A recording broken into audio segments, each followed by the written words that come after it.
Hello everyone. आज हम second grade में जो राजस्थान हिस्ट्री का पार्ट है उसके ऊपर डिस्कस करेंगे, जिसमें सबसे पहली जो टॉपिक है वो है आपका सभ्यता वाला, जिसमें सबसे पहला जो सभ्यता है वो है आपका गणेश्वर सभ्यता। एक्चुअली हमारा जो सिलेबस है सेकंड ग्रेड का, उसमें 4 ही सभ्यताएं हैं, जिसमें सबसे पहले हम गणेश्वर पढ़ेंगे, उसके बाद में बैराट, उसके बाद में आहड़ और सबसे लास्ट में हम कालीबंगा सभ्यता पढ़ेंगे। तो अभी जो सभ्यता हम पढ़ने वाले हैं वो है आपका गणेश्वर सभ्यता। तो ये मैंने गणेश्वर सभ्यता के शॉर्ट नोट्स बना रखे हैं, इनका हिसाब से मैं आपको रिवीजन करवाता हूँ। देखो, गणेश्वर सभ्यता की जो खोज है वो 1972 में होती है। रतन चंद्र अग्रवाल इसकी खोज करते हैं। और गणेश्वर जो सभ्यता है वो नीम का थाना सीकर में है, कांतली नदी के तट पर है। 28वीं ईसा पूर्व की यह सभ्यता है।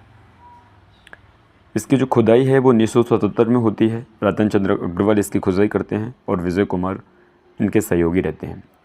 उपनामों की बात करें तो ताम्रयुगीन सभ्यता है। ताम्रयुगीन इसलिए बोला जाता है क्योंकि गणेश्वर सभ्यता से जितने भी हमें उपकरण मिले थे उनमें 99% आपका तांबा हुआ करता था, इसलिए इसको ताम्रयुगीन सभ्यताओं के जननी कहते हैं। ताम्र संचय संस्कृति कहते हैं।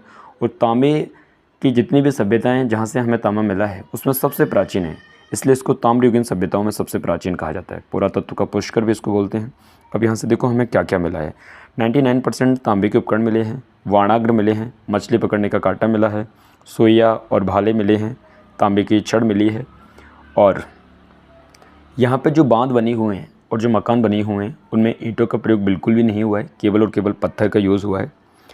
गणेश्वर से तांबा हड़प्पा और मोहनजोदाड़ो को भी भेजा जाता था। यहाँ से मिट्टी से बने हुए जो बर्तन होते हैं जिनको हम मृदभांड बोलते हैं, और एक और नाम इसका कह सकते हो आप कपी स्वर्णिम मृदभांड कहते हो, जिसमें ब्लैक और ब्लू यानी कि काले और नीले रंग का जो यूज़ है वो आपको देखने को मिलेगा। तो ये हमारी गणेश्वर सभ्यता थी। इसके बाद में हम बैराट के ऊपर डिस्कस करेंगे।